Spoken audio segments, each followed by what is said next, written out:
And why did he make you so special? Why did he bless you? Think about it. I woke up this morning. Got a smile when I say that shit. I woke up this morning. Go. Let's just hop into it. We're live and shit.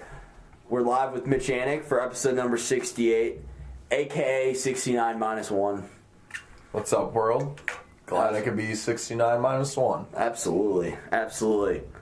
So do you, I originally met you living in the frat house. We lived right across the hall from each other for a semester.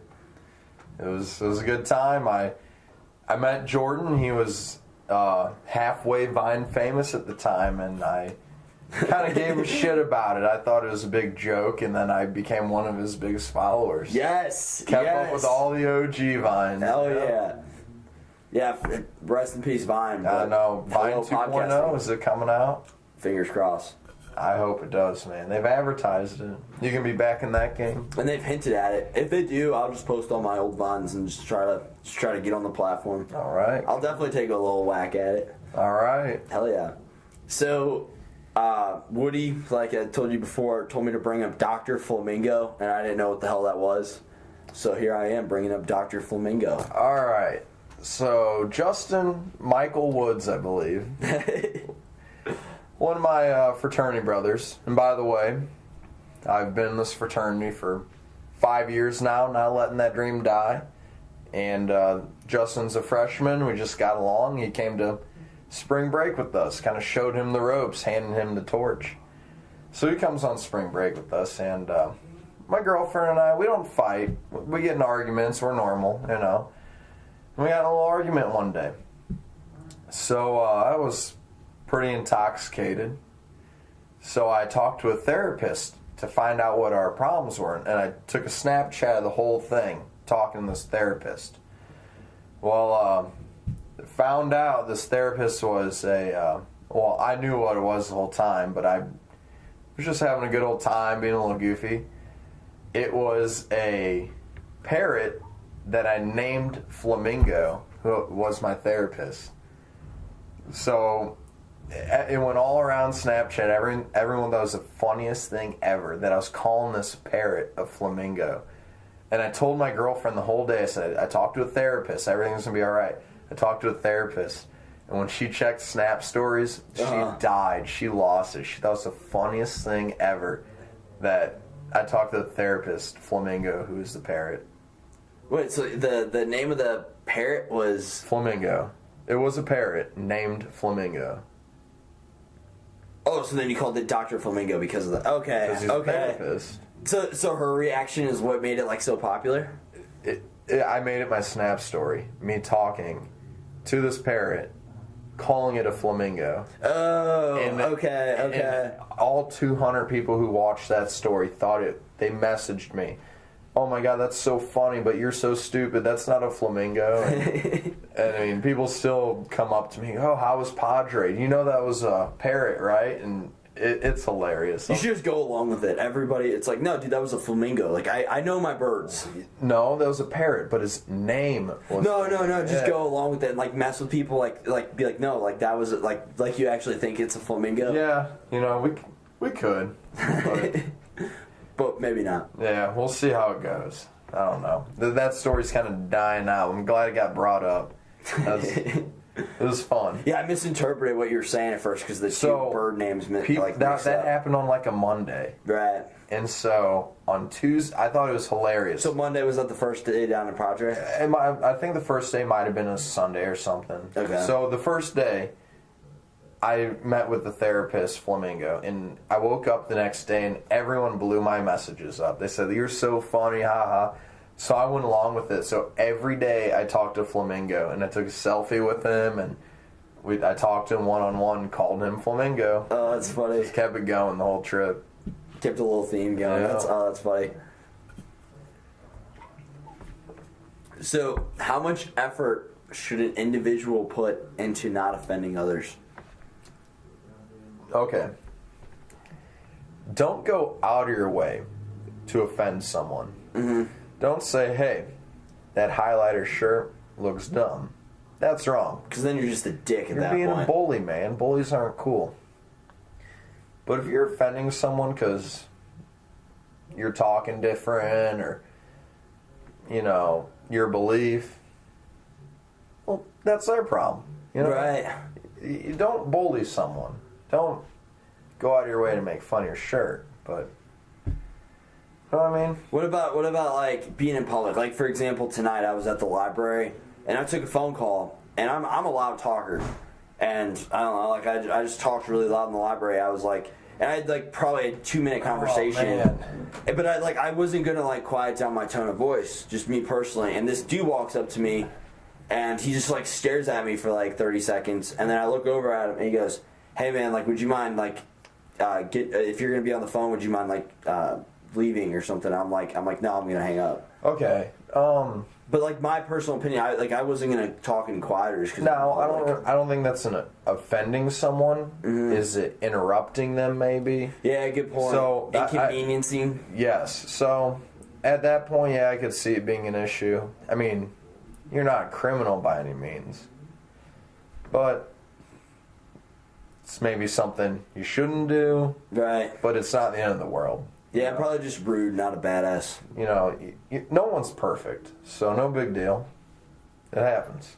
I feel like it's slightly inconsiderate, but like more than anything, it's like I've just embraced it as like who I am. So I'm like, fuck off. Like I don't know, that's just how I'm gonna be. It's over. You gonna lose sleep over it? Exactly. No big deal.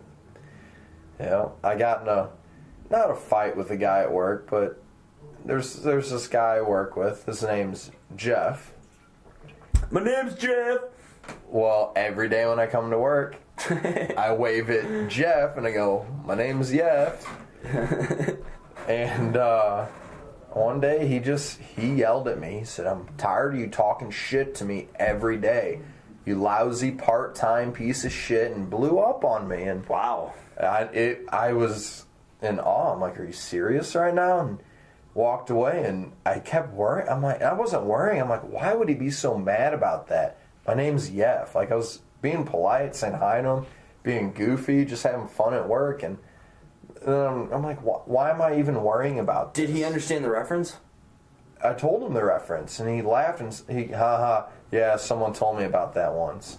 And that's where he left it, and never said, stop calling me that. And I kind of was upset. I'm like, man, why was he so mad? Why? But then I said, why am I worrying right now? True. So, I would take out, when I am not doing anything at work, I take out people's trash to be nice. I'm a part-time worker in a warehouse. Right. So, old Yef didn't like me, so I just stopped taking out the guy's trash. So there you go. I just cut all contact off. That'll show him. Yeah, poor Yef. He's got to take his own trash out. No, I agree with that mentality. Like, because it's his choice that he chose to get mad. You know what I mean? You can't let that ruin your day. I'm not coming over and hey, what's up, dipshit? You know, it's a movie reference. Like that is absolutely hilarious. Yef was awesome and cool. You know, Yef wasn't a supervillain, so frick off. Yeah. Yef was the good guy, if anything. So we're good. But fuck his trash. He's taking it on himself now. Yeah, but take out your cardboard boxes. I don't care yet. Yeah, because that's I feel like a lot of people are like extreme on like one end to where they're like it just bothers me. My grandma was this way, and she just put so much effort into not offending other people to where it actually like causes her like worry and distress throughout her day. Like she's stressed out because of that. Exactly. Like I think there needs to be some balance kind of achieved, you know. People take it too serious. You can't take life serious, you know. There's so many. I heard this before. There's so many minutes in a day. Why are you going to let someone ruin so many of those minutes, or something along those lines? True. You know, it's too short. If it bothers you, let it bother you for a minute and get on with your life. Who cares? Exactly. You can choose if you want to be like upset about it or not. I didn't lose sleep over old Yef. I wasn't upset. He probably lost sleep over being called Yef. I don't know. True. Yeah, good point. He's all pissed off at you, and then you're just like, fuck it, it's fine. It's all right. No worries. Yeah. No worries. Hang loose, bro. Hang loose. Yeah, I'm sorry if you get offended if you see this. Wait, is his real name Yef, or was that the reference of the movie? His name's Jeff. Oh, but you're saying in the movie, is that what he... My name, Yef. Oh, okay. I always like heard Jeff, that's why. Jeff, Yef, something like that. My name's Jeff. Yeah, he says it like that. I'd always say it. My name, yeah. Okay. And dude didn't like that. Sorry, Jeff. I guess he'll let it slide, right? Don't report me to HR over this. He'll never see this. He might. When you're famous. You should send it to him. You should send it directly to him right after this. I know. I never meant to offend him, so. So would you like to talk about Padre? Man. Pod rage? I will do it a third time. You know, I never went on a, I don't know who talked. Did I talk to the camera or did I talk to you? Yeah, just pretty much what this is. Kind like of both. Yeah, just like right. or more so just like a conversation with me, and then we just happen to be recorded. All throughout college, I never went on a spring break with the school. Okay. Got invited to Gulf Shores, Panama City, got invited to all of them. Signed up for a few, canceled last minute. I don't know if it's for me. Right. Back when PCB was a thing. PCB, back when Gulf Shores was raging cool, and then they said, "Want to go to Padre?" And I said, "No." So then the next year came around. They said, "You want to go to Padre?" And I said, "Well, this is my first senior year. I've had 2 senior years." And so your first time going to Padre, or like any spring break? Last year was senior my first ever spring break with the school. Good for you. I did my own thing. I went to Colorado with me and another buddy, and you went skiing, right? Skiing, yeah. Was that the year we both were living together, right? Yeah. I do remember you going. Skiing yeah. and snowmobiling, yeah. Dude, good for you. It was awesome. It was my first like vacation as an adult without my dad with me. This was my first spread my wings. When do I want to get up? When do I want to have lunch? What am I going to eat? Total freedom. Total freedom. You know, vacation, you know, my dad was never a stickler. I could do whatever I wanted with him. You know, but this was my choice. This is what I wanted to do. Right. So, my 4th year in college, my first senior year, I said, what the hell? Only, you know, I got to do this once in college. We'll see what South Padre is about. $200 for a whole week, you know. It was like $200. No shit, wow. So there were 9 of us. Right. We rented a 6-person place. Brought my girlfriend, so we got the queen size bed. The only bed. They were bunk beds that were twin mattresses, but I can't even sleep in a twin mattress as an adult. Like, it's impossible. Totally.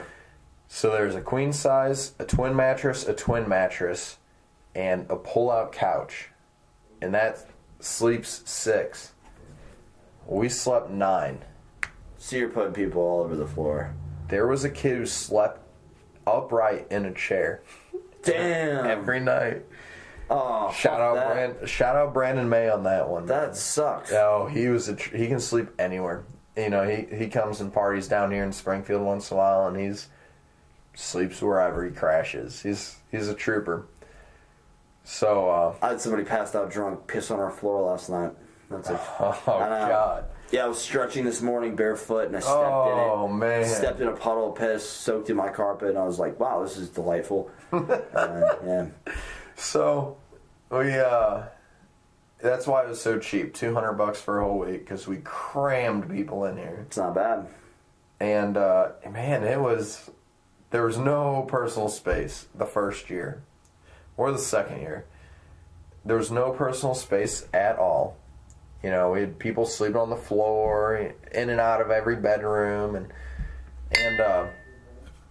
so the property manager wanted to keep control, so that we didn't shove 9 people in a 6-person place. Yeah. So she put a wristband on every one of us. So we had 3 people go hide across the street. They went to Whataburger for like 30 minutes while the landlord put bracelets on us. All right, that's funny. See you later, landlord. She left, and the other guys came back. We put all our stuff in there. We just needed a place to sleep. When you're in South Padre, you run around the place. You're having a good time. Exactly. Going to music festivals. You know, you're on the beach drinking with your buddies. It's, you know, you're never home. So it worked out, and that's why it was cheap. Got away with it. And so then I said, all right, you know, I'm going to be a 5th-year senior. I'm doing this again. I had so much fun, man.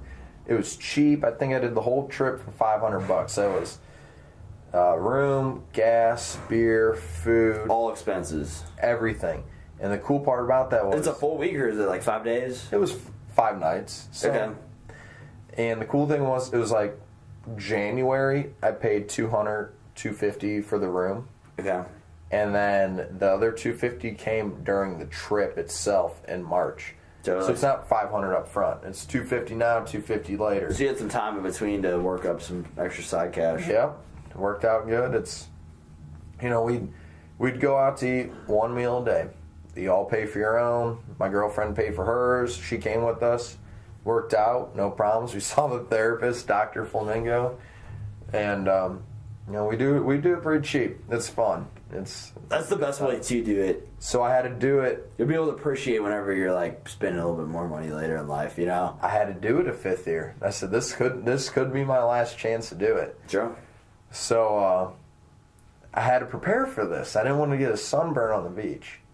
So I went to the tanning salon and I said, "What kind of deals do you got, ma'am?" And she said, "Oh, we got this and we got that." She says, "Why are you tanning?" I said, "Well, I'm going to South Padre Island." She goes, "Oh, I did that last year, but I'm too old to go now." How old was she? 21. And I said, "Oh, I'm 23 when I told her that. Fresh 23. I said, "Oh, I'm a 5th year senior and I'm going again." And she got, "Oh my God, I didn't mean it like that." You should have acted really offended. No, and why would you say that? What is this? Oh, I'm too old thing. Too many people all my buddies, we're all 5th years and we're seniors, and I can't go to the frat party. I'm too old for that. What the hell do you mean, man? No, I agree. They're setting up you're not 35. You're not 30. You're a college kid. We're all crazy drunk idiots. Who cares about age? Who really cares? What's the difference between 21 and 19? It's a superficial law or rule that you created for yourself inside your own mind. To go to Padre. It's ridiculous. In my belief, and we had one kid, 2 kids came with us that weren't even in school anymore. They were done. And they were like, "Well, Padre was so much fun the first year, we're going to go again." And no one on the beach questioned them. They weren't some 30-year-old creepy exactly. man. Who cares? Even if they were 30. Personally, I don't know where I'm going to be in 7 years. Mm-hmm. But I think my cutoff would be 30 to do a spring break with college kids. You still blend in those years with the other kids. In my opinion, and this is I'm not trying to bash you, but I feel like I don't know. I have a different way of seeing it. I don't really see a cutoff. Honestly, if South Padre is something I would do, or I'd like to go do, I would just do it until I got bored of it, or until it wasn't fun. You're right. But you might. When there's everyone has different stages in their life. There are kids that get married at 21. I know plenty of them in my major, and they might have matured different, quicker than I did. And what? Nothing's by the book. I might not get married till I'm 35. Might get married tomorrow. Don't think I am. Might not get married. I don't know. Wherever this crazy road takes me. But what is this? True. Everyone's got a different stage. No one's by the book. It's so true. So when you're bored of it, you might have been bored last year. Might not go again. You might not be bored in 14 years. True. So. Yeah, I feel like it's the same concept. What's gonna kill you is gonna make me thrive. No, man. Who cares? I had a buddy from high school. I have 2 buddies from high school. Played high school soccer with both of these guys, and they're both engaged now. And we're all at we're all 22 now. But me personally, the thought of me getting engaged at this point in my life sounds like the worst thing ever. But I'm happy for them because they're they're ready. Obviously they're ready. They proposed. I'm 23 right now. And I was talking to my dad. He was 26 when he had me. Okay. And he was 24 when he got married. I think my mom was 22 when she got married.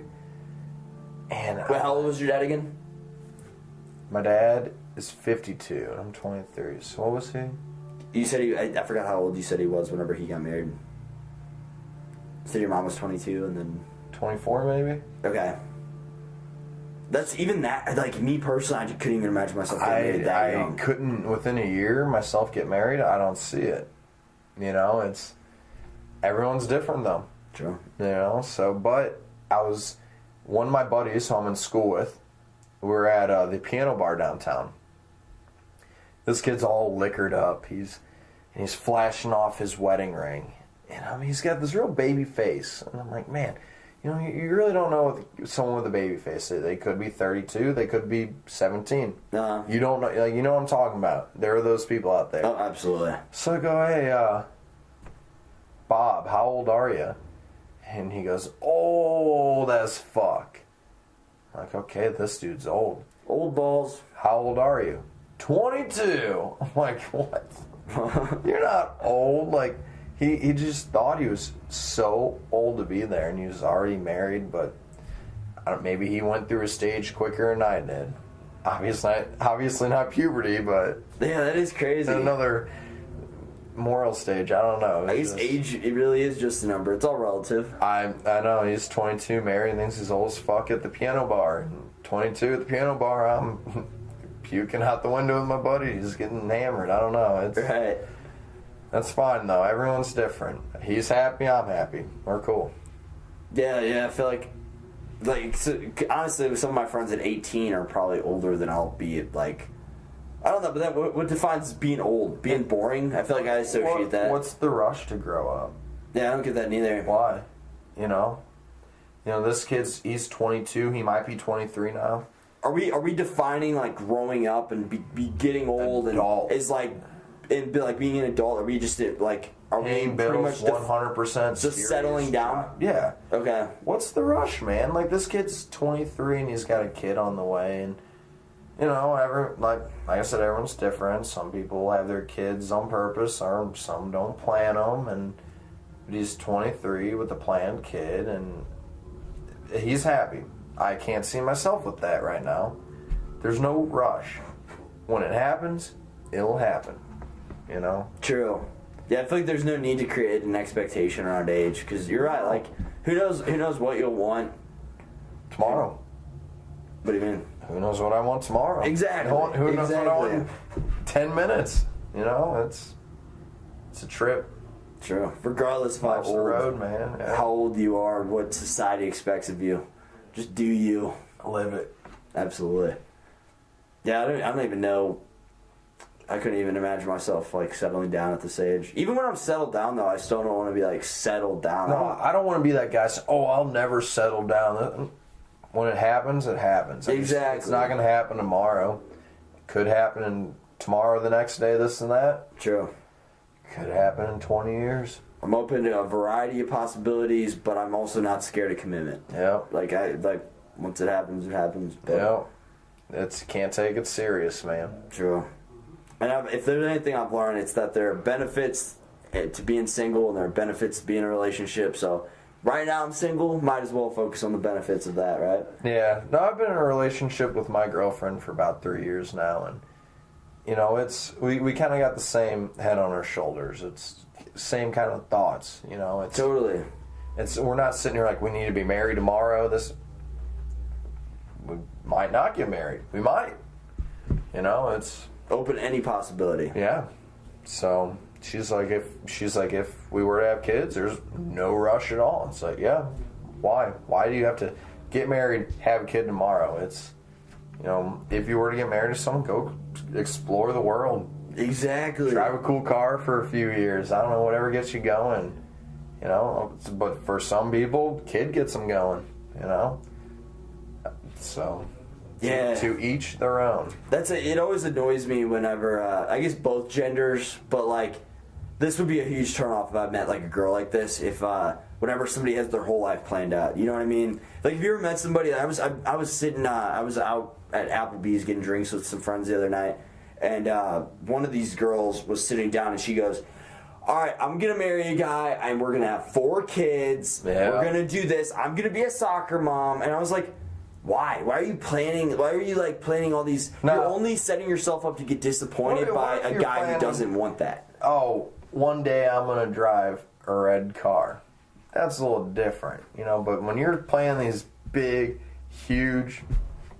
What if your kid doesn't want to play soccer? Are you going to be devastated whenever that happens and force your kid to do something against their will and then they end up resenting you forever? Yeah. Like... Just live life, man. If you're happy, you know, some people, they need that $1 million sports car to be happy. Some people, they just need that Honda Civic with 300,000 miles to get to work and be happy, you know. It's true. Let everyone be happy. Who cares? So this is kind of a hard question to come up, like, an answer for on the spot. But what makes you, like, most happy in life? That, like, regardless of how much money, how much success, regardless of how much money you attain. Has to do with it. Mm-hmm. But not, you know, if I have,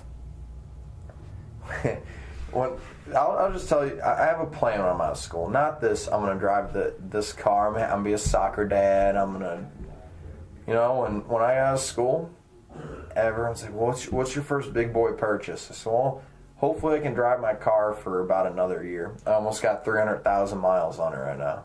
Ooh. I know. But... they call me Mitch Anic the mechanic. I do all my own work on it, so it saves me a lot of money, and I just push this thing to the limit, man. It's a good car, and you're not going to buy a brand new one? I'm like, why would I go buy a brand new one? I got my eye on a brand new 2007 Chevy Duramax, and everyone's like, 2007, that's 10 years old. You know, that'd make me happy. True. If I have a truck, and I don't have to worry about any financial problems, and I have a house to live in, and I don't need 6 bedrooms, you know, 500,000 square foot, you know, walkout basement. I just want a house that's not in a trailer park or nothing. You know, nothing wrong with a trailer park, guys. It's just not for me. Right. But I don't need flashy. I need security. I don't want to be, am I going to make this bill? Be happy, man. Exactly, and be happy with what you have. Yeah, you know, the big thing the kids in my major, when I get this job, I'm gonna go buy that brand new truck. Well, I know a kid that did that, and he bought a $60,000 truck. Oh my goodness. We're like, oh, how are you enjoying this? And he goes, well, it's nice. It's leather everything. It XM, Wi-Fi, awesome looking. You know, but the only thing I can do is pay for my apartment, pay for my truck, and that's it. It's like, what's the fun in that? Yeah. You can't go to Nashville for the weekend. You enslaved yourself. Yeah. Like, wouldn't you rather just have... People are too materialistic, and I'm not materialistic at all, man. It's, you know, because I don't worry about what people think of me. If I'm happy, I'm happy. I don't lose sleep over if you're upset with me. Exactly. I don't drive the 2018 Duramax. I drive the 2007. So that is along my lines. That's to make me happy is just be financially fine. Don't need to be balling out, throwing money. Just fine. Just like that financial freedom kind of. Like no eat, debt. You know, maybe do a vacation once a year. You're gonna be, once you get a loan, you're gonna be in debt for life. Right. You know, I don't know many people 100% debt free. Someone's got debt, so. But I don't want to be sucked into it. Huge amounts of money. I'd like to own a title to my house and my car one day, but I'll always be in debt. Right. Everyone will. How so? You got a cell phone? You gotta make that payment. True. I mean, someone's asking for money somewhere, so. Yeah, I'd like to be able to have. And not a lot of people finish paying for their house. You know, home loans are 15 years? It's a long time, but that is a while. Yeah. And you live in that house for 10 years and say, I want this bigger house. Well, now you got another loan. Some people are different. They can buy that house up front, but I don't know a lot of people like that. True. So. Yeah. Who do you think wins in a fight? 100 angry roosters or one elephant? Oh boy. Ooh. How much does an elephant weigh? 1 ton? Oh, good, 2 tons. good question. It's something about a ton. I know that. So it's at least a ton? At least. Might be 2 tons. Wow, that'd be crazy. 4,000 pounds. How much?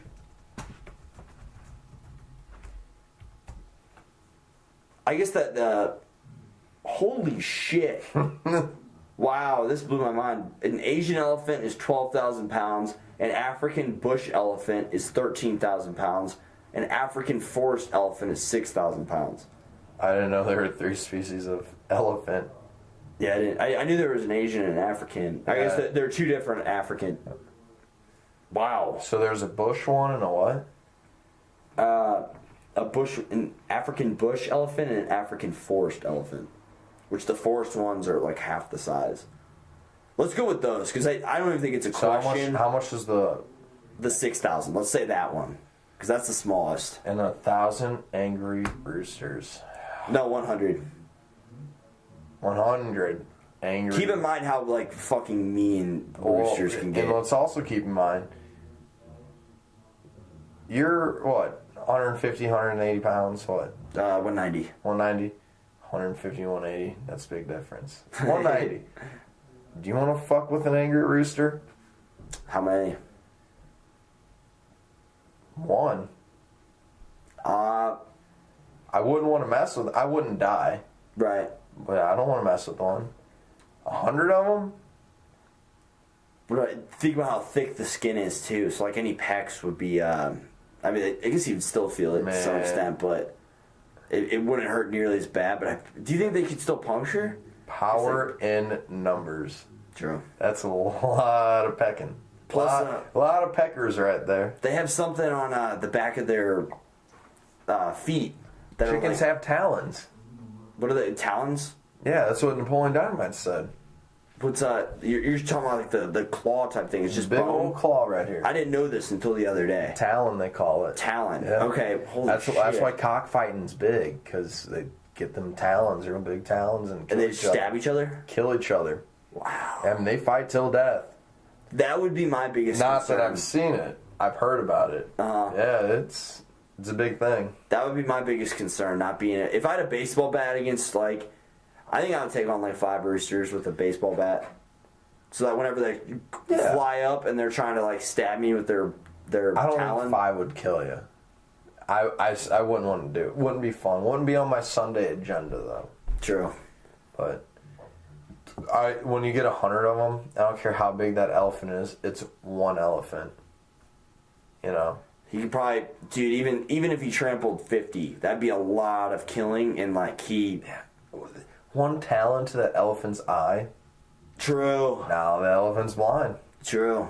So how strategic are these things? Are they the smart roosters, or are they just angry? Let's say angry and irrational. Oh, you didn't have that one.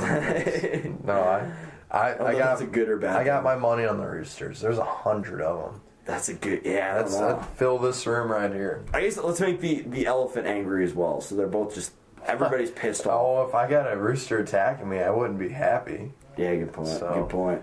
I'd be fighting for my life, you know. And they could fly up on top of him and just get him back and start pecking him. If the rooster was happy, the elephant would never fight then. True. So you need that. You need that angry rooster to start the mix. Do you think any angry roosters would turn on each other? Because they're all just so angry. Yeah, why not? Okay. Casualties, right? Yeah, I think I would agree with you. Yeah. I think they would take that down, especially the 6,000. There'd be some friendly fire with 100 of them, man. That's good question, man. That's a thinker. I love those. I don't know why this triggered this thought, but like I always thought a really badass animal would be a squirrel if it was like a 50-pound squirrel and they could like climb trees just as quickly. Oh my god, that'd be terrifying. Dude, that'd be scary. God, no, they call those pumas, you know. Yeah, really, really. So, God, I used to have a pet squirrel. No shit. Wait, it was the frat house, right? And this squirrel lived in the fraternity house. His name was Nigel. And so the story was, I come home one day, and my buddy Mikey, his family was in town, And his dad's like, look, this squirrel followed us inside. And everyone's afraid to touch it. So I pick him up. And I'm just automatically, I say, I'm going to keep him. And everyone was scared of this at first. They thought it had rabies, but I was too dumb to think about that. I just took him. It was a little baby. It wasn't a big squirrel. Okay. You know, I was afraid he was going to die, you know? So I took him to the pet store. And on the way to the pet store, he sat on my shoulder, and then he ran around the roof of my car. And no way. so I get to the pet store, and I put him back on my shoulder. No leash, nothing. I walk into the pet store, and he's just on my shoulder the whole time.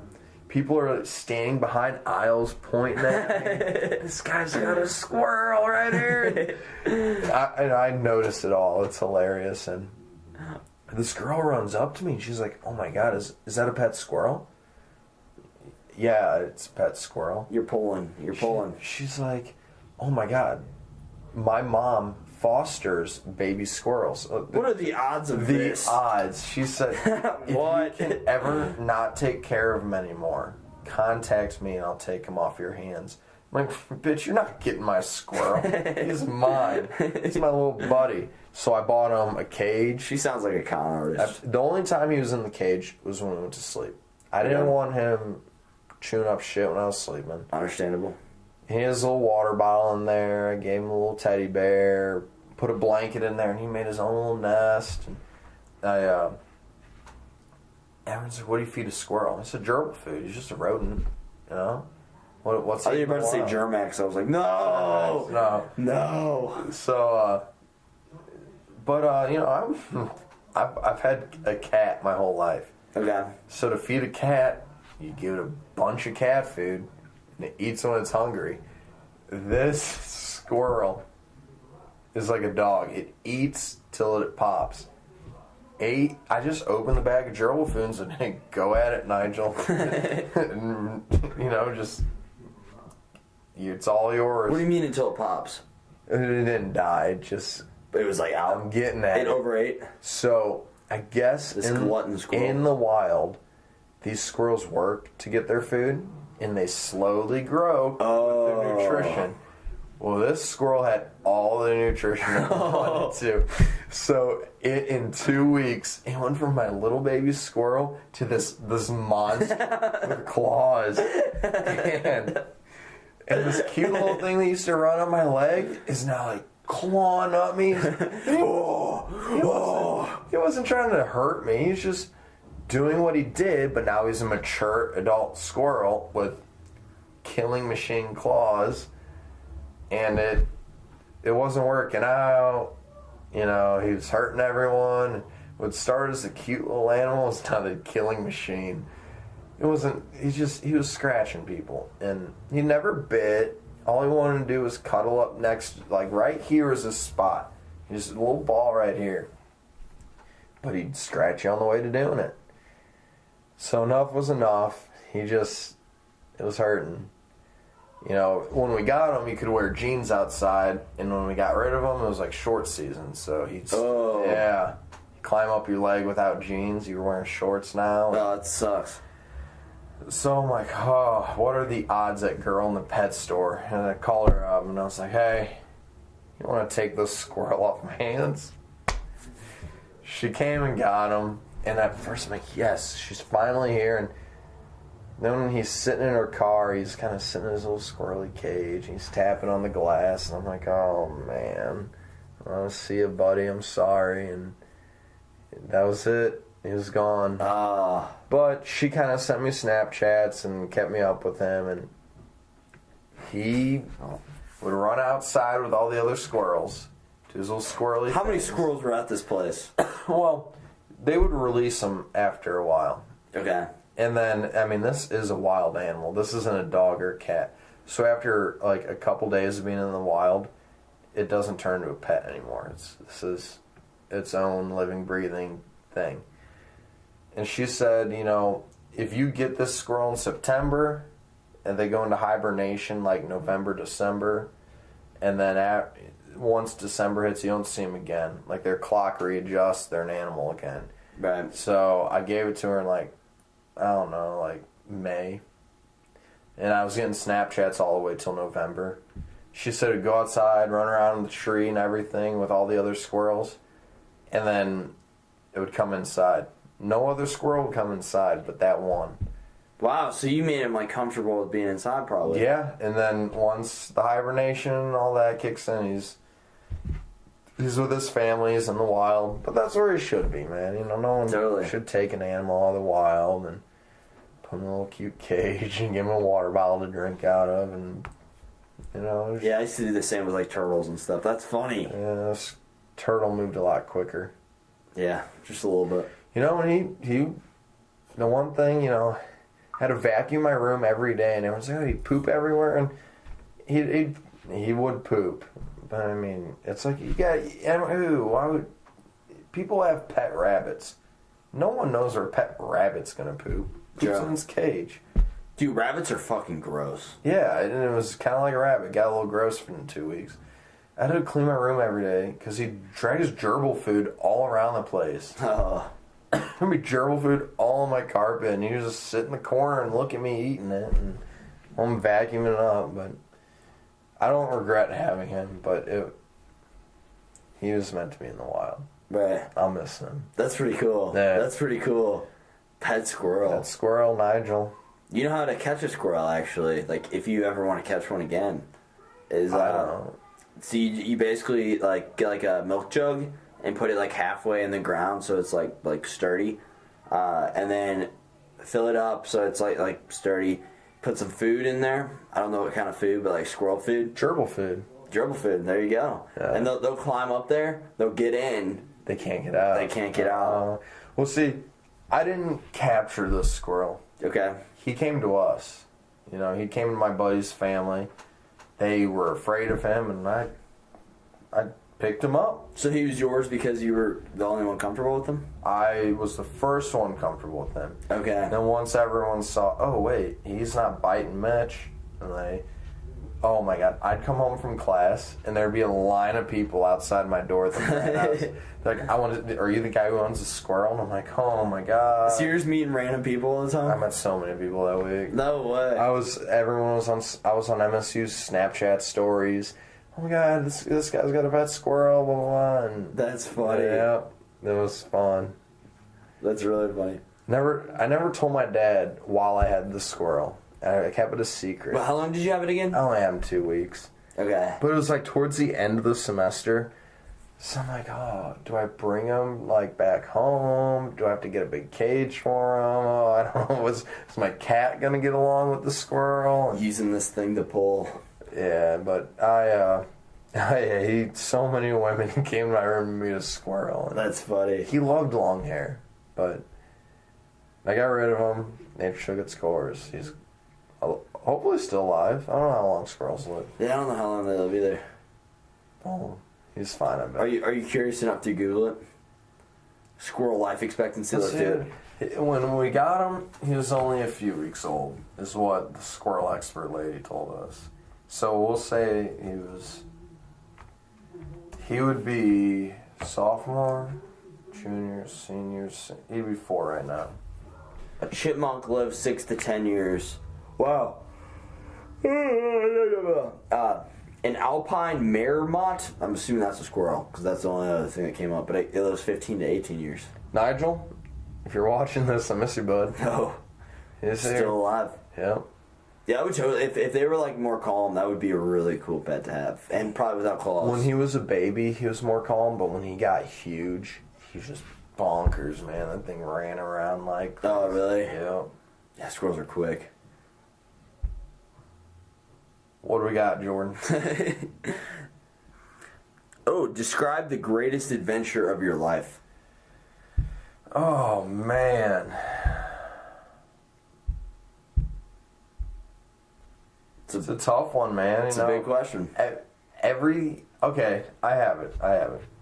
Everything has its new adventure, and one isn't better than the other. Like I said, all my spring breaks, not saying Padre was better than going to Colorado with just my 2 buddies. Everything's different. Yeah. But the best time in my life, I ever had, most fun. I don't even. It was pretty crazy, but it wasn't insane or nothing. I was 17 years old, and no big deal now. But when you were 17, we were on top of the world. It was me and some kids I went to elementary school with. We all stayed friends, and our families became friends, and it was just this big group of friends. Right. We all went to south of Cancun, Riviera Maya. And we're all 17, all of us, because we all went to elementary school together. And what's the legal drinking age? Is it 18? 18. Okay. So we all get there, we're like, oh, my dad can get me a beer, this and that. So we get to the front desk, and we're all checking in, and they go up to my dad and say, hey, Mr. Anic, who's staying with you? It has on here you have one other person. And my dad, he's like 5'4", and I'm 6'1", 6'2". Uh-huh. And he goes, oh, my son's staying with me, and he points up to me. And they look at me, and they look at him, and they go, okay, this guy must be old enough. So I put an 18-year-old bracelet on me. And I'm like, oh my God. I turn around, and all my other buddies got 18-year-old bracelets. That's what's up. So when we were 17 in Mexico, it felt like we were 21 in the United States. That's awesome. For a 1-week pass of freedom. And if we were 18 in Mexico, it would have been cool, but we were 17, so it was like a double whammy. We were like breaking the law in the States and breaking the law in Mexico. And I don't none of us did anything crazy, puking our guts out drunk. Believe it or not, we're all responsible. I think we were scared, if anything. Oh, good point. Drunk. But that's a good point. That was the most fun I've ever had in my life because it was so new to us. Well, the expectation would just be insane. We walked up to a bar and I'll take a And you weren't expecting to be able to do this? No. And then we'd walk up to a bar, I'll take a beer. Here you go, no questions. And we're 17. That's cool. And it wasn't one of us. It's all of us. All the homies in Mexico. In Mexico. Underage. Yeah. And because like being able to drink legally probably wasn't even a thought. I mean, it was 4 years until you were actually legal. Yeah. And, that's crazy. We're all going down there, like I said. We're like, okay, well, my dad will get me a beer. And I had a plan. Remember those Livestrong bracelets everyone had? Yeah, totally. Well, when I was in elementary school, the cool thing was to get every color. You'd have 50 on your arm at once. Oh, yeah. I remember the days. And then you start working up the other arm once you get... yeah. The other... So, one of my buddies who collected them, I called him up, and I was like, hey, you still got, yours? And he goes, I got all of them, but I don't know where they're at. I'm like, well, go find them. I'm going to take 10 different colors to Mexico, and whatever wristband is 18, I'm going to put that on. So I had all these fake wristbands. Oh, shit. Preparing for it, and I didn't even need it. That's funny. I know, that was, it wasn't the craziest, because now I've done crazier things, but that was the happiest I ever been, I think. Because everyone was in a happy mood. We were on vacation. Totally. We were doing something we've never done. All our parents were 100% fine with it. And then we went downtown one night. And we didn't go to a club or nothing. We went to a restaurant, and we walked and went to the little gift shops. Well, we went to, a Walgreens downtown in Riviera Maya. And we bought a case of beer, and they didn't ID us or anything, and we thought it was just the coolest thing ever. That's awesome. Now that we're older, it's just the flame's gone, No, but the memory's still there. That flame was just so sparked and big when we were kids, and that was the craziest compared to where I was in life. Totally. Yeah. Yeah, especially in a foreign country. Oh man, seems like every country's more relaxed on alcohol except the U.S. We still talk about it, And some of my buddies, some had older siblings come. There were 2 older siblings and 2 younger siblings that came. Okay. Well, it's no big deal. We didn't hang out with either of them. We hung out with the younger siblings more than anything. The older ones did their thing. Okay. But God, what was his name? But anyways, my buddy Matt, his little brother, he was 14 at the time. Okay. And we went to this water park called Shellha, and it's like a natural water park. Like, they got a lazy river, but it's not a lazy river, it's an actual river. And they got a zip line. That's even cooler. It's a natural water park. And it's like, oh, diving board. No, it's not a diving board. You jump off a 20-foot cliff. Zip line, and you let go in the ocean. It's really cool. That's sick. Season. Well, the thing is, it's an $80 ticket, US dollars, and, well, guess what? It's all you can eat, all you can drink, too. So we're like, all you can drink? Hell yeah. So Matt's little brother was 14, and I will never forget this. No way. He walks up to the bar and goes, I'll take a beer. And the bartender goes, how old are you? And he's like, 14. He goes, fuck you, and walks away. So Matt reaches over the bar, or his little brother reaches over the bar, grabs a cup, pours himself a draft beer, and walked away. 14 years old, and we thought it was hilarious. That's crazy. And the bartender goes, fuck you, and he's like, okay, and does it himself. That's so savage. Oh, God. That's such a good response to fuck you. 14 or 15, maybe. Regardless, he was like a freshman in high school. Dude, even if like one of you guys did that, that'd be some savage shit. Right? But like the younger brother. So, and then another day, we were at the resort, and this kid kept drinking.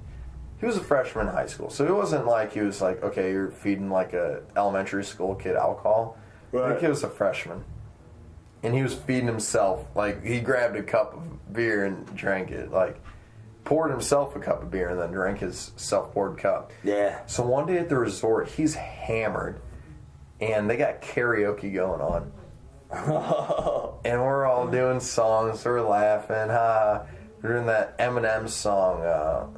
Lose in the moment, you know it. You know what I'm talking about. Lose yourself. Lose yourself. And so then it's okay, Matt's little brother wants to go. What are you going to sing? Oh, Because They Got High by Afro Man. Classic. He sang every word in there. My grandma's there. His parents are there. And he gets that part. He goes, I was going to eat your pussy too. No. I got high. And the whole, on a microphone in front of the whole resort. And he was a freshman in high school. And it was the funniest thing in the world. He's probably... I was gonna eat your pussy too. No, when it got to pussy, I was gonna eat your pussy too. And the emphasis. Emphasized that word. Oh God! I mean, we were. This dude sounds like a savage. He sounds like an absolute savage. God. Okay, so his last, he sounds wilder than I've ever been. He's the funniest guy ever. So, like, we're all 17. Like, what's our thing? We're going to go hook up with girls on this vacation. That was our plan. Right. Matt's little brother had this plan, too. But Matt's mom said that his little brother, a girl was a girl to him. He didn't care about age, weight, color. A human's a human. And fair enough. All week, he was hanging out with these, like... Those are simple rules to play by. 30-year-old women from Canada and kept flirting with them. And obviously, the women wanted nothing to do with him, but they thought he was just a cute boy. Ha, you're so funny. And all week, this little kid's like, why don't they like me? It's like, because you're a kid and they're not going to be pedophiles. Like, but... How old were they? They were like 30 or something. Like, damn, so they're like literally double his age. This like 14 or 15-year-old is like trying to like talk to these girls, and he just couldn't put in his head why. That persistence, that resilience. He's just a funny little guy. But I mean, everything he does is funny, and only those kind of things happen to him. And I don't want to laugh at this because he's 100% okay right now. But like a year or two after that, he was in a car accident. Wow. And it was not a bad one. Okay. He went to the hospital. I mean, he's fine, 100% fine right now. And you don't know his name, so it's not going to affect him. It's just Matt's little brother. Something about like he wasn't wearing a seatbelt, so when the cars hit each other, he jumped a little bit, and his jeans tore a part of him. He tore his urethra off. What? What the fuck? What? Yeah. That's... Could you imagine? Was that like the one thing he like really fucked up? That was it. What? Because his jeans, like that crotch part, because, you know, the girls don't understand. But the guys, your pee-pee is on one side or the other, your pant leg. Well, the jean just said... Just ripped off the bottom? Ripped. Like the V, right where your jeans meet, just went... Holy urethra, shit. bye-bye. I can't think of anything I'd rather, like... He pretty much got a... I'd have birth 10 times before I'd rip a urethra off. I think I would agree with Urethra's your pee-pee, right? like your dick hole, basically. I think he ripped off his whole dick, yeah. His entire penis. Works. I don't know the whole thing, but he ripped his urethra off. Oh my god. How does he piss? It works. I mean, when I mean it works, I mean it works. Right. So, I mean, he's fine now. So, I guess they just got it, like, surgically added back on. He went into surgery. I don't know if it was ripped off, if it just tore.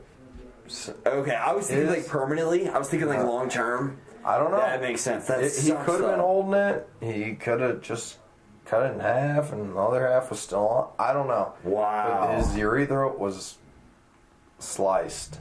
I would cry. I would definitely cry. No shame. I would cry. I would rather have 10 kids than rip a urethra off. That sounds miserable. Fuck that. I can already see, like, when you post your videos here, you have your little title here. His urethra did what? Oh, man. That is funny. Yeah, it's floating right here. Thumbnail. Comment below. Comment what you think below. Oh, God. Has your urethra ever ripped off? If so, what did you do? Who can relate? I got some super glue. Shit. I could stitch back on. What drives you to do better at something? Oh, man. My mom and my dad. So when I was 17 years old, my mother passed away. Right. She wanted nothing but for me to succeed and do better for myself. And anytime I'm like doing porn school, I kind of think about that. So I thought you said porn for a second. Sorry to cut off that. Mom wouldn't want me to do porn. I was like, wow. Porn in school too. No, poor and like bad grades. Right. I think I'm like, okay, my mom would be pissed right now, and I do better. Another thing that my parents drive me. My dad came to this country at 11 years old, and he without a single dollar. You know, his family worked for everything. He didn't know English at all, nothing. So he didn't go to college. He went to trade school. Got a trade. He's a machinist now. Right. And where did he come here from? Croatia. No shit, really? Wow. So he's never been back. 11 years old he came here. Hasn't been back since.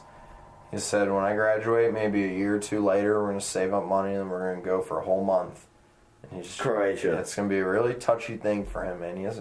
He grew up there, and then all of a sudden... That is insane. He said there was one, like, the day he left, he was, like, playing soccer with his buddies or something like that. And his parents said, come on, we're leaving. He said, okay, I'll see you later. And he was like... Never going to say, like, I'll just go see them tomorrow. And didn't realize the severity. No, you're moving across the planet. Like... Right. So they just didn't tell him, or they... He was 11 years old. Just naive. He understood. Totally. I mean, when you're 11, you know the globe and everything. But I mean, he was at the time. Croatia wasn't a third world country. No technology, nothing. But I mean, his house didn't have electric, didn't have running water. So it was maybe on like the poorer end of like Europe. Yeah, definitely. Okay. And so he didn't know where America was. He knew what it was. He knew it was better. He just a better opportunity, not better. So he just thought, okay, see you next week, and that's crazy. He left friends, not even like, okay, bye, I'll miss you forever, just see you. And Does he keep in touch with any of these people now? There was no Facebook then. But I guess I didn't know if since Facebook's been out. We keep in touch with family. Okay. That's still there, but I mean, I don't know. A lot of his buddies, not the ones he was playing soccer with and this and that the day he left, but he does have some friends that are here now. A lot of friends and family moved to St. Louis from Croatia. Oh, that's pretty cool. So, but so him, where he came from, if I'm doing bad or I'm making a poor decision, not going out instead of studying, I'm like, man, my dad had nothing, and he's very successful now, and he gives me every opportunity. He helps me out a million times, and I'm throwing it away, and that I haven't thrown it away, but I'm. You know what I mean? Why would I throw it away? Exactly. Yeah, it's a very motivating factor, I would imagine. I do it for my family. So, I graduate here in a month. Ooh. I know. It's getting really close to the end of the semester. May 18th. By the time this comes out, you'll already be graduated. Oh, maybe. Yeah. So, and I'll be the first Anic Anic's my last name. First Anic with college diploma. Good for you. Good for you. That's another big thing that drives me for school. I don't know, my hard work, I can bust out work physically without a problem. I've been doing construction since I was 18. When I was 16, I did landscaping. 16, 17, landscaping. 18, and now construction. And a lot of labor jobs. No problem. But the second you put a book in front of me, oh, God, I hate it. True. But it's maybe you haven't found the right book, though. I found a better book. I started off as finance, and then I went to construction management. And now you enjoy it more? I can do it more. Yeah, I enjoy it more. Do I enjoy it? I don't know. Yes, I do. But it's still book work. And I don't know. True. I like to fix things. So you like the hands-on approach? That's what this gesture was. This is hands-on. So, yeah. So you're just finagling the air. Yeah, no, that was my hands-on. So I thought construction management was, I guess technically it is white-collared, but it is the most blue-collared, white-collared thing. Yeah, that makes sense. No, that makes a lot of sense. Because you need a lot of blue-collared experience to do it. And I don't have a lot of experience at 20. Plus, they do it effectively. I could imagine if you were somebody who only worked white collar, and then you bought somebody out, and you became the manager or something. There'd be so much detachment from that actual labor. I've only done 18, 19, 20, 21, 22. I've done 5 summers, or 4, because 22 I was in the office at a company. 4 summers of experience, which equals about 1 year. Each summer is 3 months, so I don't really have 1 year blue-collar experience in construction, which really isn't that much. True. But it gives me an edge because I know a lot of kids in my field, my degree in my field, never touched a hammer. Wow. Yeah, and it's. They might know more legal documents than me. They might. I would argue that isn't going to get them as far. I feel because you're going to be a lot more well-rounded. I don't know, man. I'd love to say common sense gets you farther, this and that, but I know so many people that land awesome jobs, make great money, but they can't tie their shoes or something simple. True. They just lose all common sense. Can't change a tire on their car. True. Change their spare tire out, and it's. And that's just how the world's going. I'm not a fan of it, but people aren't as handy. You're saying? Yeah, no, it's. Can you change your tire in your car? It's funny you say that because I had a podcast guest on. I think it was last Saturday, and he literally taught me after the podcast. Oh man, Jordan! Swear to God, yeah. Oh. Yeah, he taught me just then. God. All right. Well. Yeah, it's not a difficult thing at all. Not at all. That everything that I do in my car, I've been to a mechanic for changing the actual tire, not taking the wheel off, putting another wheel on. Right. Taking the tire off the wheel. Take my car to a mechanic for that. and I took my car to my uncle, who's a mechanic, to pass me on an inspection. Other than that, he didn't pass me the first time. He goes, "Oh, your catalytic converters are bad, your ball joints, your water pump, this and that." And I did it all. And people are like, "That's crazy." And if you were to look at it, it's really not that difficult, but no one wants to learn it anymore. Yeah, it's interesting. It's so simple. That's something I've kind of realized lately is I'm like, I need to know a little bit more about cars than I do. Oh. For sure, because I'm the same way. Like, I have a lot of interest in life, but cars have just never really interested me, like, as much as, like, other things. I've rebuilt motors. I've worked on every part of a car almost. See, I admire that. Like that's definitely an applicable skill. You know what? I've never had the best grades. I'm going to graduate college with a 2.5 GPA. I'll probably be somewhere around the same. All you need is a 2.0, so I'm above and beyond. Oh, yeah. I know. And fuck GPA, who cares? Yes and no. But I know a lot of kids that get the job over me, and they got the 3.5s, 4.0s. Oh, you got 2.5, why would he hire you? And it's like, yeah, he got everything right in the book, but, like, I know we didn't go to school to rebuild motors, but, like, I'm smarter in other things than a book. You know, I don't know. It's just, I don't like how the world is going that way, though. It's, hey, this piece of paper says you're smart. No, that doesn't. It makes it really exclusive to who can get the job and who can't. That person might have put more time into studying that material. Doesn't mean they're a smarter individual. Exactly. You know, different types of intelligence. And it's never that too. I didn't want to study material. It's just difficult for me because I'd rather be doing something else. You know, I try to have self-control. And I did study because I'm graduating. I'm passed. Took me 5 years. But, I don't know, just some people are meant to go blue-collared. Some people are meant to go white-collared. But right now, every little boy and girl's special and needs to go to college, and I don't think that's right. I agree. Higher education is power. Knowledge is power. Everyone needs a higher education, but is college the answer? Not necessarily. Trade school? Yeah, that's another route. Join the union? Military? The union even has... beauty school. A lot of girls go that route. Beauty school. Yeah, so... knowledge is power, so everyone should get in higher education. Mm-hmm. Especially with the internet now, like, I don't know, people are kind of getting more informed as well. Oh my God, all my stuff on my cars, YouTube. True. Yeah, it's nothing. That's pretty dope. Like, anything you really want to learn. You know what I notice? What's that? As I start doing more things, I use YouTube less, even on things I've never done. It's just my brain is starting to understand how it's working, how it comes apart, how it goes. Oh. So, like, YouTube is now a crutch, where it used to be my whole wheelchair had to get me there. But now I'm just, like, kind of, if I need it, I grab it. You can figure it out on your own. It's a resource that's there. Yeah.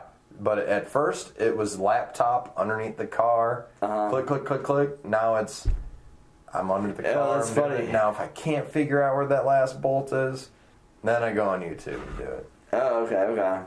So you like solving problems? Yep. So that's a type of intelligence in its own, honestly. I know, but how do you put that on a resume? I mean, how do you prove it? You know, make a point to sell yourself on that. I think that's kind of the interview process. True. So, they say, like, apparently, like, employers make their decision within the first few seconds of it. Like, that's fucking ridiculous. It's how you present yourself. It's your manifest. Right. So, I guess, like, your nonverbal if you have your stuff together, if you look like you know what you're doing, you're good to go. You go in there, you're not confident. You don't even have to know what you're doing. You just have to act like you do. True. True, honestly. Yeah. Yeah, good point.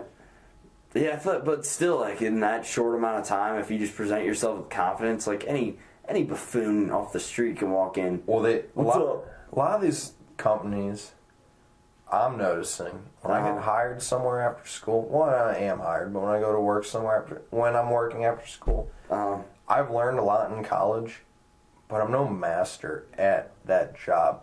A lot of these companies hire you. Okay, you got a diploma that proves you can learn, and then they get you, and then they teach you their way.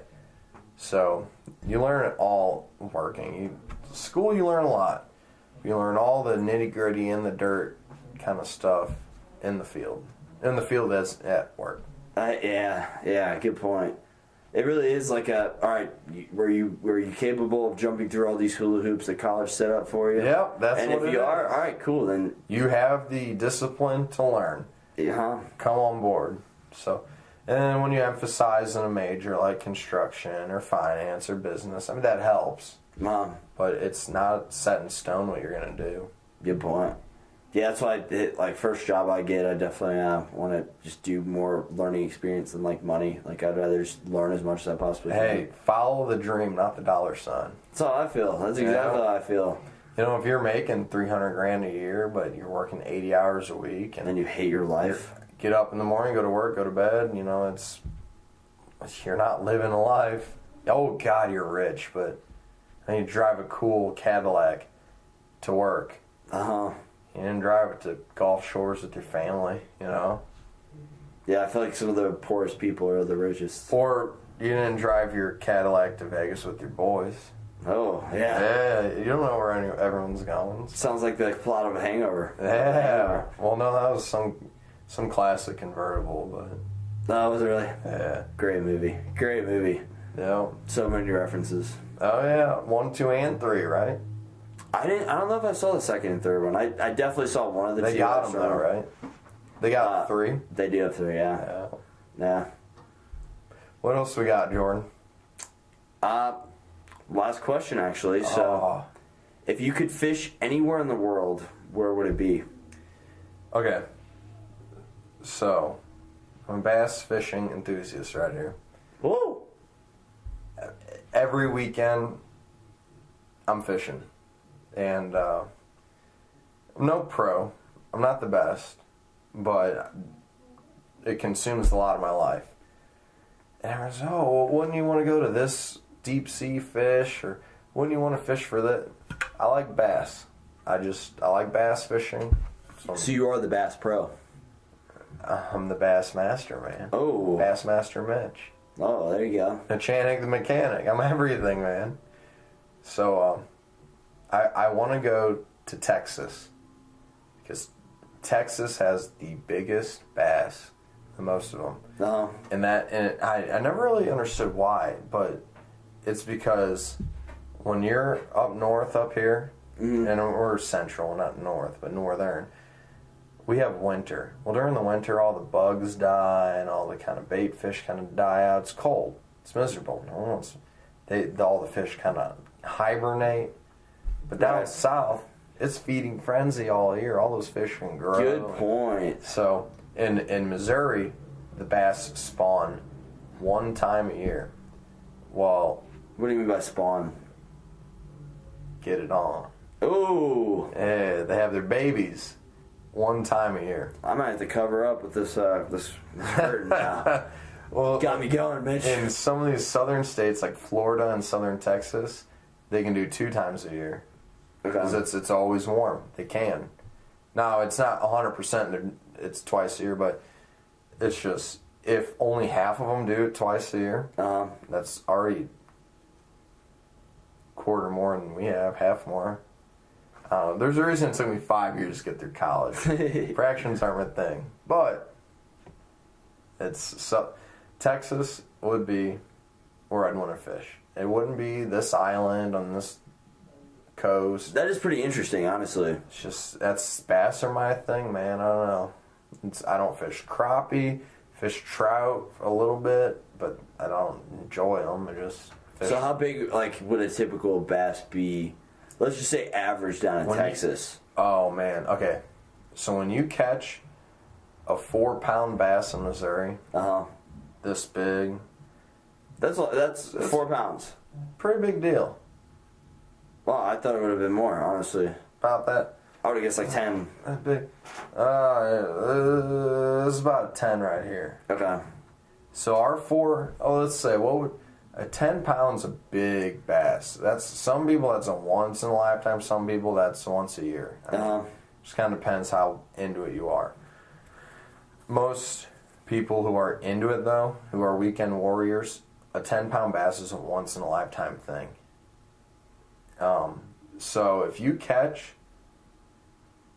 let's say at Table Rock, you catch a 6-pound bass, that compares probably a 10-pound in Texas. Oh, wow. So we are used, like at Table Rock, I catch like a 1.5, 2-pound bass. That's average. You can catch 30 of them a day. You go to Texas, you're catching 4-pound bass, 30 of them a day. Like, they're bigger. That's crazy. It's like almost double the size. Would you ever go like deep sea fishing? I've done it. Really? I enjoy it, but it's not my target, you know? Totally, yeah. I've done it before. But it's not around me. Why would I target something when I can pay thousands of dollars to go do it? Is it really that much? Well, you gotta go on vacation. Oh, you're saying if you're from Missouri. Okay, For me, all I gotta do is fill up the truck, fill up the boat, go to Table Rock. Yeah, good point. So, a little different. But did you catch anything cool? Deep sea fishing? Uh-huh. Oh, man. Oh. Catch a shark, a dolphin? Something like a barracuda. I'm not big in my... A barracuda? What's a barracuda? I've heard of that. Real long fish, nasty teeth on it. Okay. This is teeth. Gosh. I'm kind of imagining like a gar. Yes, the saltwater gar. Okay. And I think it was a barracuda or something in that... Barracuda! It had big teeth on it. I don't think it was a barracuda, though. And I remember one of my buddies, he caught one, and it was only like this big. And I'm like, okay, good fish. And then I caught one like this big. And they're like, oh, he caught a monster. And that's like, crazy. Yeah. We held him up for pictures, and he's holding this fish, and I got to hold this fish up here. And it was, yeah, that was probably the only time deep sea fishing. Can you cook barracudas? I'm assuming if they got big teeth, they're predators. They kept this fish. What do you mean kept it? Cooked it. Oh, okay. Well, I didn't cook it and eat it, but like... I didn't know if you meant as a pet. I was like, damn, that's huge. Good cuda. No, it's... when you go deep sea fishing and you hire a guide, right, you pay, say, $300 for the whole day. Right. Well, you gotta tip the guide. You gotta tip his crew. Well, sometimes, say I caught this big fish, part of my tip, I wouldn't take that fish home because how am I going to cook it in a Mexican resort? One, the chefs won't do it. That's FDA or Mexican DA approved. It's not. So you have to pay the cooks, or you have to... You really can't take the fish. So you give it to the guides, who give it to their families, and they cook it for themselves, and they circle of life. They use all the parts. You know, you can't. You're in a foreign country without a stove or ingredients. So you're catching these fish that you paid to go fish, and then you just give it to them? So these people are getting hooked up with free fish all the time. Doesn't sound like a bad life, does it? No, not at all. So that would be cool. That'd be chill. Oh yeah. I mean, I'm sure they don't get paid like a ton, but still, be a perk of the job. Are they happy? That's all that matters. Right? Yeah. So are they content? You know, we don't satisfied? know. We'll never know, but that is what we did. And the fish we kept them. They were in a cooler on ice, so there was no throwing that fish back.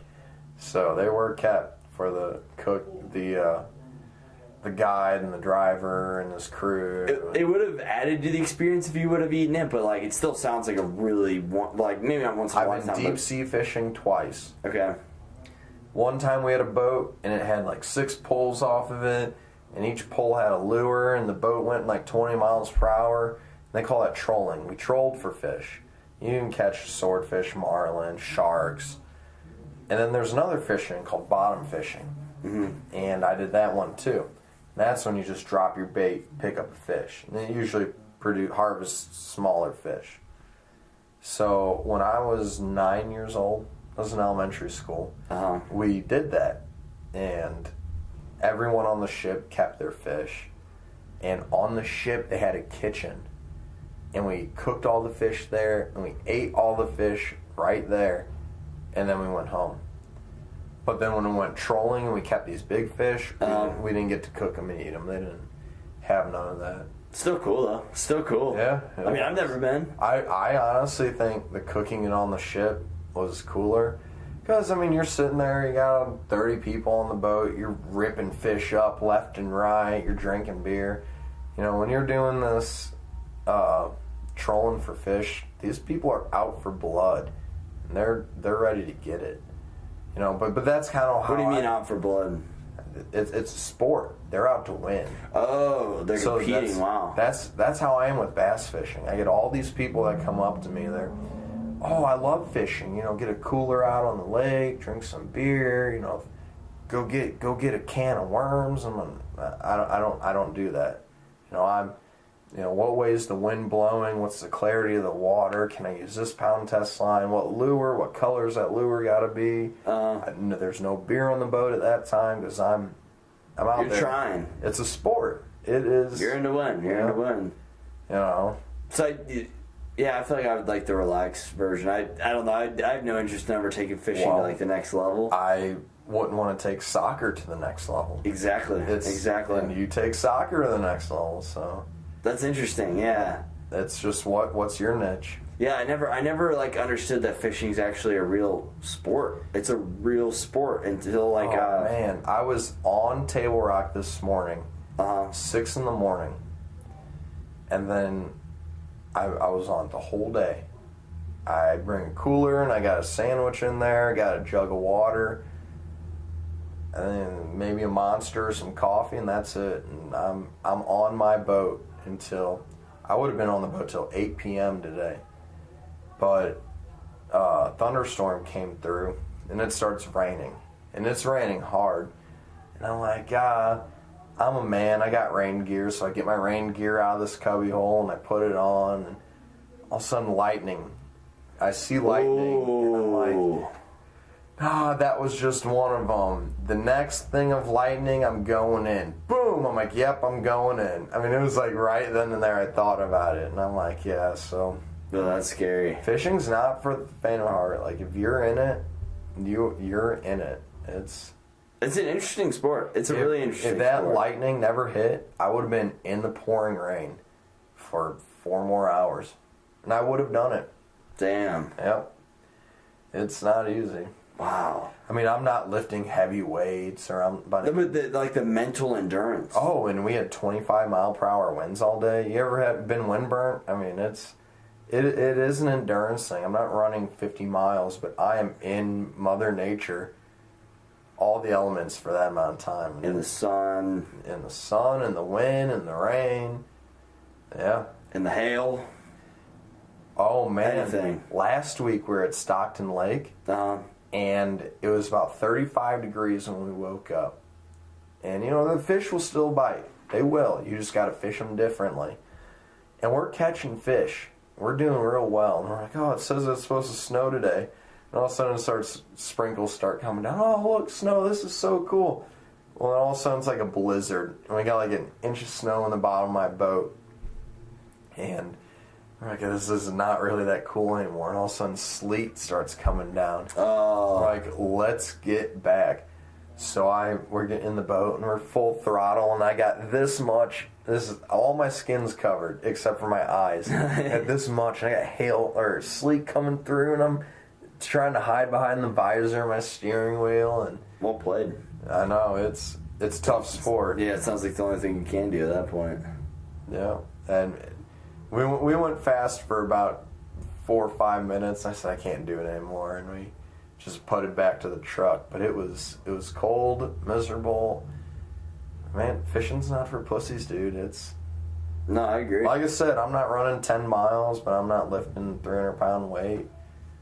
Could probably do both, though. But it's a very enduring thing. I love the reward. You put that effort in, and then when you get that fish tugging on that line, they say the tug is the drug.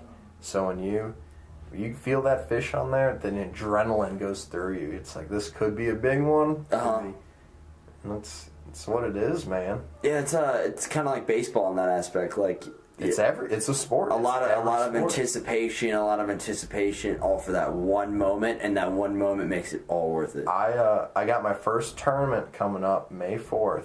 Hell yeah! I know. May the 4th be with you. May the 4th be with you. I'm pretty pumped. It's Springfield Contractors Association's Bass Bash. Last year, 75 boats were in it. And they got an 80% payout rate. So if 100 boats are in it, 80% of them get paid. Oh, wow. Yep. So is there a buy-in? $100 a boat. Okay. So I'm not going to be a millionaire by any means, but $25 gift card to Conoco would be pretty cool, man. I mean, you can't lose. You can't lose, right? Even if I lost, I still won. I was in exactly. I was still fishing, man. And you still got to compete for your first time ever. I know. New life experience. I got my dad's gonna come down. He's gonna watch the weigh-in. I got another buddy from Springfield. He's gonna go to Table Rock and watch the weigh-in. I might not have a fish to weigh in, but I could win. I could be first. You know what you got to do? Just walk up there and just throw your dick on the scale. Well, I would definitely lose. No, I'm excited. You know, so these long days in the cold rain and the snow and the lightning, and it's preparation. Right. You know, it's practice. It's what's learning the fish better. So if I have that condition, I can fish better. You probably learn from the people at the tournament too. I don't know. You could make some. Man, all the fishing I learn is fishing with other people. That's anything. I'm big into riding dirt bikes too. The only time I get better is when I ride with people that are better than me. If you play soccer with people that are better than you, you get better. Exactly. Yeah. Pushing your comfort zone. And they also should kind of like open you up to new ideas, and especially I'd imagine fishing is a lot of like little hacks. You know, like a lot of like oh, if you use this bait, it's not just toss and reel in. Sometimes like the reels aren't consistent. Like with some of my crankbaits, it's reel, and you hit something with it, you pause. And they call that a reaction strike. Some people will just keep reeling in. They'll feel their line tug, and they'll just keep reeling. Well, once you feel a tug, you kind of want to pause. And some people won't know that, but like I learned that from fishing with other people. Right. It's in the hands, it's in the motion of the rod, it's everything. Every little like just minute detail. Every detail. That's cool. That's cool. What knot you tie. I mean, it's little things, man. Really, the knot you tie has an effect on my gosh. Their conversion rate? I'm not that advanced, but I know a lot of these pros, they use this knot for that application and that one only. And wow. I got my one good old trusty knot, and that's whatever my pawpaw taught me when I was young, and it's never let me down. But there are pros that throw different knots for different things, and I might be at that level one day. But as of now, I catch plenty of fish with my pawpaw's knot. There you go. Yep. Keep it in the fam too. Yep. I had a question in my mind that I came up with when you were talking, but I can't remember what it was. Damn, that's the worst. That's the worst when that happens. It was a good question too. Darn. Yeah, I don't know. All right. No, that's sick though. That's cool. Oh, this is what it was. Does it bother you that the connotation towards fishing would be that it's probably like primarily a luck sport? Like, does that bother you? You're out there with the bobber, just hopefully that fish bites. You're like, I'm gonna throw this out here, hope for the best. What happens, happens. Completely out of my control. Because you're not into it. You don't know better. It's hard just to compare ignorance. This like when you go to the gym and you see people, they like in one day they work out their chest and their biceps and their back and their shoulders all in one day. You know, they don't know better. Right. Because they're not into it. You know, if you study the gym, you know what to do. You know when to lift, what to lift, how to lift. So it's the same with fishing. If they're not into fishing, it's not their thing. True. They don't know. It's not my deal. I'm not losing sleep over it. Exactly. So. Exactly. Yeah, I just didn't know if that bothered you at all. But you're totally right. It's just them like speaking out of ignorance too. Yeah, it doesn't bother me. Because there are things I probably do the same thing about. True. No one's perfect, man. So everyone starts somewhere. I started when I was a kid, man. Throwing a bobber with a worm on it. That's all I did. I loved it. No rod? Yeah, with rod. Okay. Rod and reel, bobber. Just making sure. Bobber and worm and hook too. Don't forget, and fishing line. I started with just my hands. Man, noodling. Yeah. And everyone starts somewhere. You don't start nothing and you're awesome. You have practice. If you don't enjoy it, you're not going to keep doing it. An expert in anything was once a beginner. Yeah. That's, and being in this construction major, it's everyone expects you to be awesome already too, and it takes time. It's everything, but that's. What do you mean everybody expects you to be awesome? Oh, you already know this jack stud goes here, and that. No one. I mean. Oh, okay. It's you got to start somewhere. Remember one summer I was on this crew. We were renovating a apartment complex, and they started me off. I was not really managing a crew. I was just kind of helping them out. Mm-hmm. And it was all these college kids, and they were like, "Okay, Mitch, you've been here longer than any of them. You know how to do a lot more than they do. We're just putting you baseboard in this place, and I know you can do it." And they kind of helped me. They're like, "Okay, teach them, and you're in charge of that this summer. You put that baseboard in. That's all you're doing for this week, not this summer." And these kids just were slow. They couldn't get in. And my boss comes up to me like, "Mitch, why aren't you teaching? Why is this kid so bad?" And it was like his third day on the job. And I said, "Well, I was him once." And Sounds harsh. I know. And the guy who's my manager at the time, he's like, "Man, I was him once. More people need to think like that. Everything. Just like everything needs to be thought like that." I wasn't even an expert at the time, but I know I was a step above that kid putting baseboard in. But, your first day on the job, you don't know how to put baseboard in. Just be empathetic of like what step they are at this. Gotta be humble in everything, dude. True. All these people just got this big head on their shoulders lately. They're like he's just learning. He's learning, and as long as his intention is to do the best he can, then that's right. Why even say anything about it? Cool. Well, honestly, I appreciate you. What do you want to call us quits on this? This is a good conversation. Yeah. I feel bad because usually I'm more like awake, but like I didn't sleep very much last night. And I was studying all day. I've been up since 5 in the morning. I went fishing all day. Damn, yeah. I was up till 4. Wow, that's crazy. Oh, when you went to bed an hour later, I was up. Or an hour earlier, but yeah. That's crazy. I respect that because I'm so bad at. I guess that's part of the sport too, is getting up early. You bet your ass. I cannot get up. I can get up, but it's really hard to get up for an 8 a.m. class. But when that 5 a.m. alarm hits to go fishing, it's get the coffee, shower, let's get going, and get out the door. Go. I'm gonna scroll through Instagram a little bit. I can be 5 minutes late today, but no, I enjoy it, so it gets my blood pumping. It's all perspective, I feel like. Yeah, that's a good feeling, being able to wake up in the morning and you're like, wow, I have the opportunity to go fish. I have the opportunity to go do what I love. But for work, I don't wake up with a smile on my face, but I don't wake up going through Instagram. Like I'm up and I'm ready. And no one's gonna enjoy work, but someone needs to find something where they don't hate it.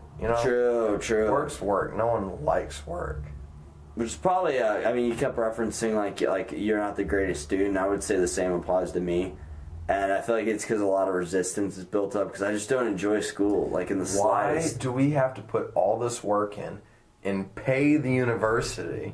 I'm used to putting in work and then getting a paycheck. Exactly. That's what drives me. Like we're paying them to learn what they think we should learn. Yeah. So that it adds credibility and work experience for the job we want. That's what the man says. Yeah. Listen to the man. It's a weird system. It really is. Yeah. I think it's important to question it, though. I really do. Don't trust it too much. I agree. Like you said, higher education. everyone needs it. Knowledge is power, but is college necessarily the right thing? I don't regret it. I guess it depends for every person. Don't regret it one bit. Nope. I think more so than anything, I think college is worth it for the experiences outside of the classroom. What I learned in the classroom, I don't really know how much value it has. I don't know. I'm talking about mainly. I've learned more in 1 week at South Padre Island than in 5 years in college. You learn all about biology there. Oh man, Anything. yeah. Anatomy.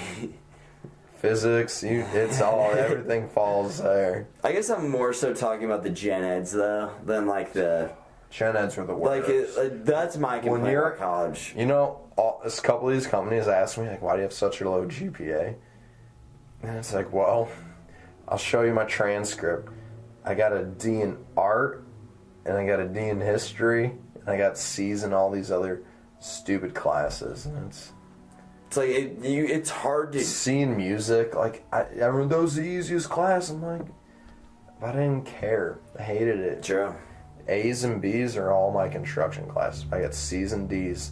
All these other ones that I just don't enjoy. You can't teach interest. You can't teach passion. No.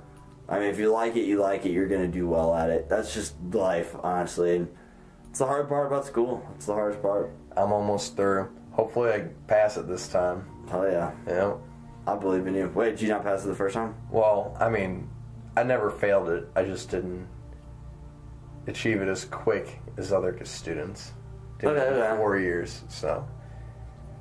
Yeah, I'll be the exact same way. I switched around. I found my major I wanted to do, and Hell yeah. I retook a class or two, but not like... Literally everything you said applies. I had to retake 2 classes now? Me too. Political science and calculus. Political science cut. Yeah, I haven't taken either one of those classes, but they sound hard as shit. Terrible. Yep. Cool. Well, yeah, I appreciate this. Oh man, I was a lot less nervous than I expected. Shout out to Coors Light. And yeah, this was a good time. It was pretty free flowing. Yeah, I can't wait. What's the? Can I say the date right now? It's actually Friday the 13th. Yeah, and April 13th. We'll see when this will air, though. I don't know. I'm pretty excited. I'm pumped. Yeah, I don't know if it'll be I don't know. Because I might upload 2 a week. I might upload 1. At the absolute latest, though, I think it'd be like 20 weeks. Half a year, cool. Yeah, really. All right, that's fine with me, man. You'll be a whole new person at that point. Especially being graduated, a whole summer lived. Maybe graduated. True. Stuff can happen. Still don't know for sure, yeah. I don't have that diploma in my hand yet. But Jordan, thank you. No problem. It was fun. No problem. I'll shake your hand. Yeah, it was a good time. Yeah. So. Cool. Well, yeah, any last words? Any last words? Man, follow the dream, not the dollar sign, guys. Be happy. I couldn't agree more. Yeah. I don't really have a choice. I won't be happy if I'm chasing money. It's all about passion. Do it for the vine. Do it for the vine. Do it for the vine, not the dollar sign. Do it. Yes. Yeah. Fucking right. That's right. Do it for the podcast. That's the new thing. Yeah. I'm going to dab on the podcast real quick. Oh, just kidding. Wow. Yeah, the camera quit recording. Hopefully this picked up on like video file, but we'll check later. Regardless, we have the MP3. Why did it stop recording? I don't know. Something's fucking up with my camera. I need to get a new one. So we're good. I gotta pee so bad. Deuces.